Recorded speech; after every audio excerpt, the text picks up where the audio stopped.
नौकरी security guard की, salary भी सिर्फ 10,000 और इनकम टैक्स ने 1 करोड़ की नोटिस भेज दी। जरा सोचिए आप उस वॉचमैन की हालत आखिर क्या हुई होगी। मुंबई से सटे कल्याण से एक अजीब सी खबर सामने आई है। हाउसकीपिंग और सुरक्षा गार्ड की नौकरी करने वाले एक शख्स को इनकम टैक्स विभाग की ओर से 1 करोड़ 14 लाख रुपए का नोटिस भेज दिया गया है। ये नोटिस पाकर ये सुरक्षा गार्ड तो हैरान रह गया। उनका नाम चंद्रकांत वरक है। 56 साल के चंद्रकांत वरक का कहना है कि जितना टैक्स भरने को कहा जा रहा है उतने पैसे तो उन्होंने जिंदगी में बस टीवी में ही देखे हैं। ये नोटिस जब मिला तब उनके पैर तले जमीन खिसक गई।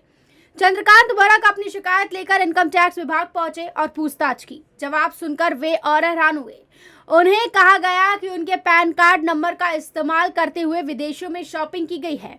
इसके बाद चंद्रकांत वरक का कहना है कि उन्हें कुछ समझ नहीं आ रहा है। इस मामले की ठीक तरह से जांच की जाए और उन्हें इस मामले से छुटकारा दिलाया जाए। तो उन्होंने कहा कि आपके पैन कार्ड से 1 कोटी 14 लाख का ट्रांजेक्शन हुआ। तो मैंने बोला ये कैसा हुआ। तो मैं तो कॉन्ट्रैक्ट में काम करता हूँ, 10,000 पगार है मुझे, हाउस सफाई कामगार में काम करता हूँ मैं। तो उन्होंने बोला कि एक काम करो, आप पुलिस स्टेशन में कंप्लेंट करो, FIR करो, उसका कॉपी लेके एक एफिडेविट करो और वो हमारे पास लाके दो। कल्याण के ठानकर पाड़ा इलाके में जैन चौल में 56 साल के चंद्रकांत वरक अपनी बहन के साथ रहते हैं।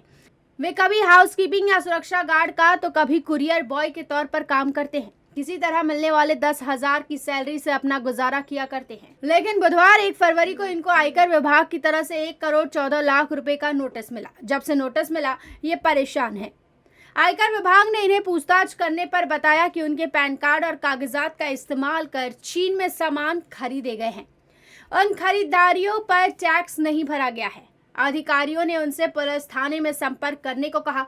अब चंद्रकांत वरक पुलिस स्टेशन में जाकर इसकी शिकायत करने की हिम्मत जुटा रहे हैं। लेकिन ये बात समझने की है कि जिस शख्स ने कुछ किया ही नहीं, उसे मालूम नहीं किसकी गलती है, उसकी सजा उसे क्यों मिल रही है। ये सजा मिल रही है काम धंधा छोड़कर ऑफिस के चक्कर काटने पड़ रहे हैं उनको। एक ऐसे शख्स के लिए जो सुबह काम पर जाता है तो शाम को घर में चूल्हा जल पाता है, ये कितना मुश्किल वक्त है। किसी भी समझदार और संवेदनशील शख्स को ये समझ आता है। काश सरकारी बाबुओं को भी ये जल्द ही समझ आ जाए। Bureau report, metro Mumbai.